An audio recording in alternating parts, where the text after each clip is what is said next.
Are you all excited to be here? Yay! I have had an amazing time. So I first want to thank you all for being here, for being such a great audience. Thank the organizers, thank Ted, thank everybody. I'm excited for a couple of reasons, right? One of the reasons, one of the reasons I'm excited is this is one of the few times I'm in a place and I don't know everybody, right? In my work and in my life, most of the time, most of the things I do with the same people all the time. I think that's most of our experiences. That we talk to people that we know, that we read the same information, that we go to the same places, that we listen for affirmation of what we know, but we never ever quite move to the place of discomfort to hear something differently. I'm excited about this group because you're people that I don't deal with on a regular basis, and I'm going to talk to you about something that you probably think you know, but is not high up on your list of engagement, and I'm going to encourage you to join me in the work that I do. He told you my name, he told you what I do. I said blah, blah, blah because that's what my great niece says whenever you're saying something to her she doesn't want to hear. She says blah, blah, blah. So I spent a lot of time thinking about children, their outcomes, their future in this place called Mississippi. Grew up in Vicksburg. I started public schools in the mid-'60s during integration. And I participated through the 12 years of public school in every iteration of integration there was. Choice, zoning, and ultimately consolidation. It's all I knew, like many of you. Your experience is your experience. Fast forward. I'm at the Neshoba County Fair, an invited guest at the Neshoba County Fair in Philadelphia, Mississippi. I'm invited by a state legislator, and I'm offered jelly cake. Anybody here know what jelly cake is? So jelly cake is homemade white yellow cake with homemade jelly. Sugar overload. Love it. Haven't had it since I was a child. And this particular time I said no, because I was not eating sweets. And seated beside me was an older gentleman, and he, the way you do when you're in a place of social, you engage each other, you talk. He's encouraging me to eat this jelly cake, and we're bantering back and forth and bantering back and forth. And I turned to him and I introduced myself. And he introduces himself. And when he said his name, I looked at him and I said, "Did you teach English at Vicksburg Junior High School in the early or late 70s? And he said, "I spent several decades in the Vicksburg system, so maybe." I said, "You were my 9th grade English teacher."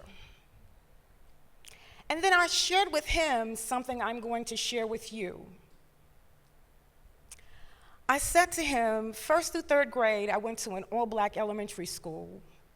I can tell you the name of every teacher in that school, and clearly all of my teachers and probably all the teachers in the school. 4th through 6th grade choice, I went 2 blocks from my house on the same street to what was the overwhelmingly white elementary school. I don't remember any teachers. 7th and 8th grade, I went to a school that was zoned, that was overwhelmingly white, and I don't remember any teachers. I don't remember any teachers again until the 9th grade, when it was one junior high school. He said, "I can believe that. It was a very traumatizing time. It was a traumatizing time for teachers, I know it was a traumatizing time for students. That woundedness of students and teachers is something that I contend we haven't dealt with in this state. And we have to deal with that if we truly are going to be the creative economy that we're professing to be, that we say we want to be. We can't do it with just us. We have to think about the children who are in this state. Fact, over 50% of the children in this state are children of color. Fact, children of color are disproportionately poor. Fact, only 50% of the 3- and 4-year-olds in this state are enrolled in preschool. Fact, over 70% of 4th graders in this state read on less than grade level and compute on less than grade level. Fact, you need to have those skills in order to graduate and contribute to society. Fact, we all working together can make that happen. Do you believe that?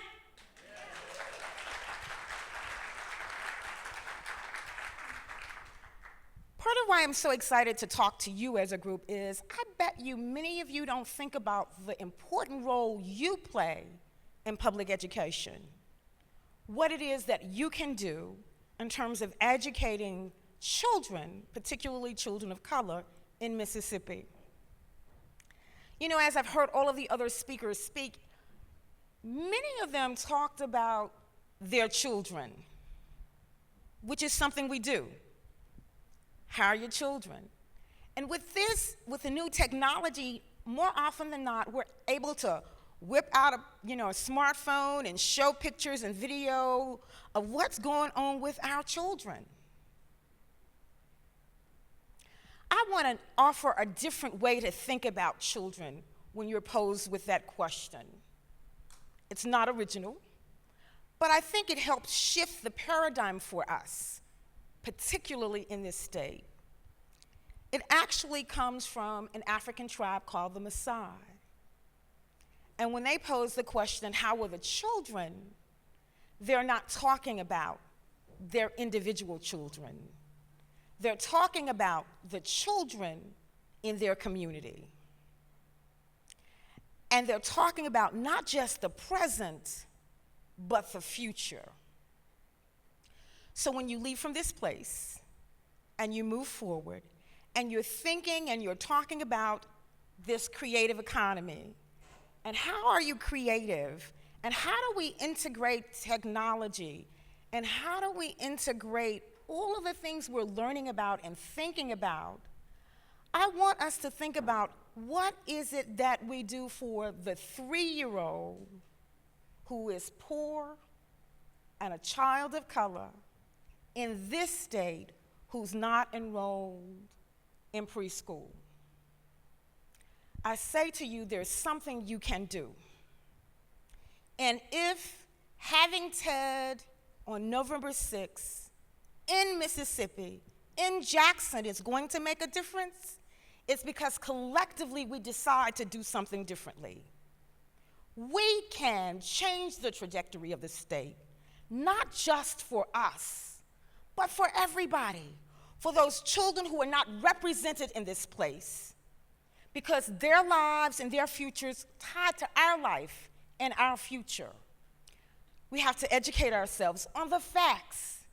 When we see the solution to the problem, the solution can't be just for my child, but for all children, for the least of them, for the poorest of them, for those who have no health care, no quality teaching. There are no bike paths, no bikes. That's our reality. I am not trying to say, woe is me, all is lost. Because you know what? We got some of the best minds in this state here in this place. Do you believe that?